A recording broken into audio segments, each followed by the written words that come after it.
Hi guys! Welcome back to my channel for today's video, for today's topic. Nabasa niyo naman sa ating thumbnail, Pinaghahanda na ni Kuya Val yung mga makakasuhan. Aba matindi. Isa nga po dyan ay yung nagpatulpo kay Kuya Val. Kilala natin, walang iba kundi si Viancy. So, ayon sa post si Kuya Val, humanda na kayo sa mga kaso ninyo na nambalahura sa kalingap. Lalo na yung nagpatulpo kay Papa Val. Nagbase tayo sa post ni Kuya Val at marami tayong tatalakayin, marami tayong pag-uusapan. Pero bago po yun, ako po sa inyo bumabati ng good morning, good evening po sa inyong lahat. Mega love shoutout sa buong team Kalingap. And of course, sa ama ng Kalingap, kay Kuya Val, kay Kalingap Rob. Ayan. At kung bago naman po kayo sa aking channel, ako'y naglalambing. Pa-support po, subscribe, like and share my videos. At i-click nyo na rin, pindutin nyo na rin yung notification bell. Nang sa ganun po ay updated kayo sa mga ina-upload kong video. So, eto na guys, dumako na tayo. Dito nga po sa ating topic, na pinag-uusapan. Ayan, talagang grabe ang kaganapan ngayon at kumikilos si Kuya Val ng naayon sa batas. Ayan. So, base sa post ni Kuya Val, dito malalaman natin ang mga iba't ibang saloobin ng mga solid supporters. At dito talaga ay mararamdaman natin na sila ay 100% sumusuporta sa Team Kalingap. Ito, ayon dito sa babasahin lang natin sabi dito, tingnan na lang natin kung sino ngayon ang totoo kasi para sa akin ang daming sinasabi sa Kalingap, biruin mo naman ang mga nagawa ng Kalingap, ang daming nagkabahay dahil sa kanila, mga dalagang natutulungan, nakakatawa sila noon. Ngayon, ang ganda na ng bahay nila, may mga sarili na silang bahay, bukod sa pinatayo ng Kalingap, doon siya nag-viral ni Angel. Sabihin na natin hindi sila nagbigay sponsor. Diyos ko naman. Sila ang dahilan kaya sila nagkaroon ng sponsor, di ba? Bakit di na lang tayo maging masaya sa ginagawa nila? Napakapalad ang mga pamilyang natulungan nila. So eto ay base lang din sa nabasa natin. Sana Kuya Val, sama mo rin ang mga kasama niyang nagpatulpo. Eto pa. Sikat po yun, Boss Val. After all you've done, nagawa pang magpatulpo. Eto pa guys, sampulan mo sila. Kala nila nasa tama pa rin sila. Go para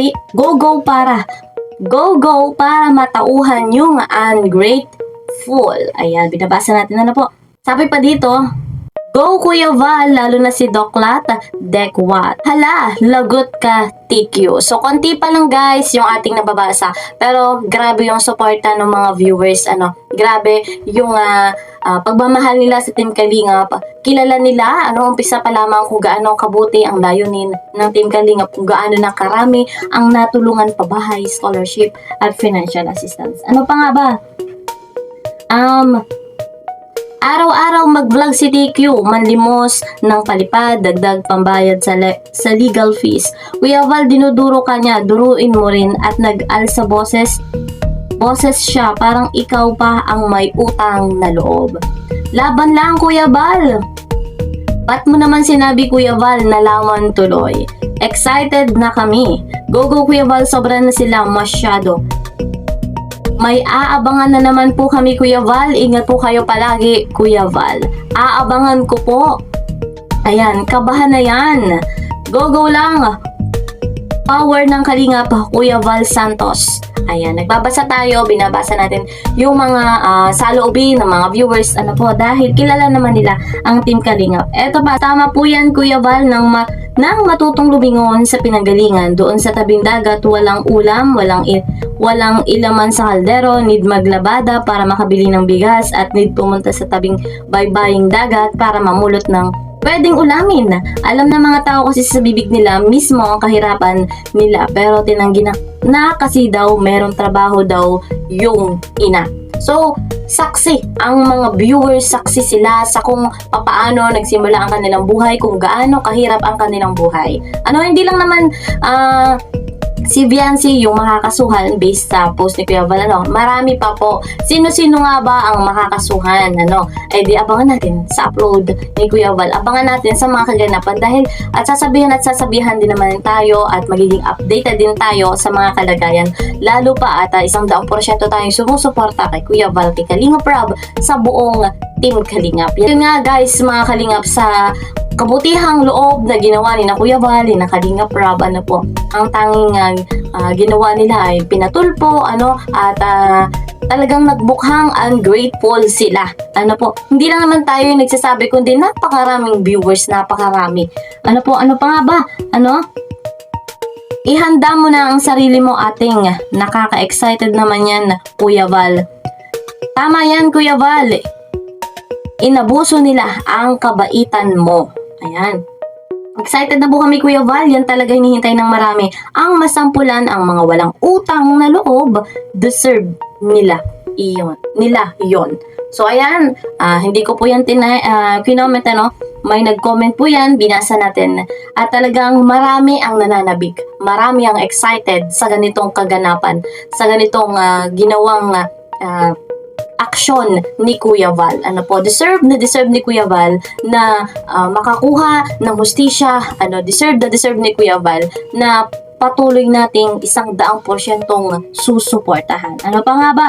Ano po, tama po yan, ang tigas ng mukha, di marunong tumanaw ng utang na loob. Ano, ayan, binabasa lang din naman, dapat masampulan.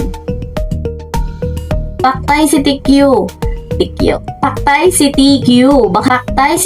Baka sabihin na naman sa barangay madikya. Kaya Kuya Val, ay, naku nga.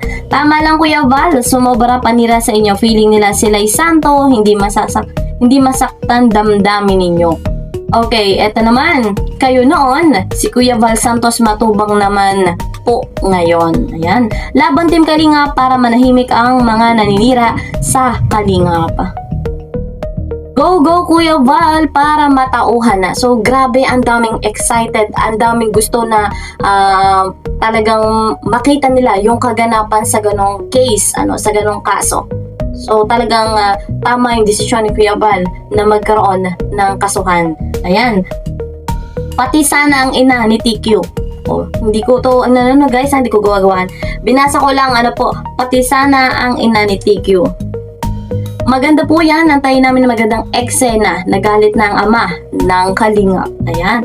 Tama yan, Kuya Val. Keep safe. God bless. Go Kuya Val. Suportahan ka po namin. Tama lang po yung ginawa ninyo. Grabe. Talagang maraming sumusuporta kay Kuya Val. Kita naman natin, simula't simula, kung gaano napakaganda ng daloy ng Team Kalingap. Subalit, dahil sa ganitong eksena pagpapatulpo at umeksena na rin ang mga anti-Kalingap, dumikit doon nga kay Viancy, at ayun, bumuo sila ng kanilang samahan. Ayan, at wala tayong magagawa. Plano nila yon. At kapansin-pansin na talagang nawala yung kanilang respeto kay Kalingap Rob at kay Kuya Val. So grabe na yung kaganapan, grabe talaga yung kahihiyan. Ayan. Noong una naawa tayo sa kabilang panig, of course kawawa, lalo na't estudyante pa, lalo na at napakabata niya pa. Pero sa kanya ginagawa hanggang ngayon, ay mas parang masasabi na rin natin na deserve niya na yung ganitong case nang sa ganun ay matauhan siya. Napakabata niya pa, pero kailangan niya talaga ng moral lesson, ng kaganapan na dapat ay magbubukas pa sa kanyang kaisipan. So, yun ang ating update. Nagbase tayo sa post si Kuya Val at talagang marami ang sumusuporta dito nga po kay Kuya Val Santos Matubang. Wala ko ibang hiling kundi 100%, paulit-ulit kong sinasabi, 100% natin susuportahan si Kuya Val Santos Matubang, Kalingap Rob, at ako inyong lingkod, Kalingap Kel, ang buong Team Kalingap. Abangan natin ang kaganapan ng eksena sa aksyon ni Kuya Val. Talagang meron nga daw pong makukulong. Meron daw po. So, malalaman naman natin yan. Mantabay lang po kayo sa aking vlog. Hanggang dito na lamang. See you po sa next video. Mag-iingat po kayo palagi. God bless everyone. God bless Team Kalingap. Bye-bye!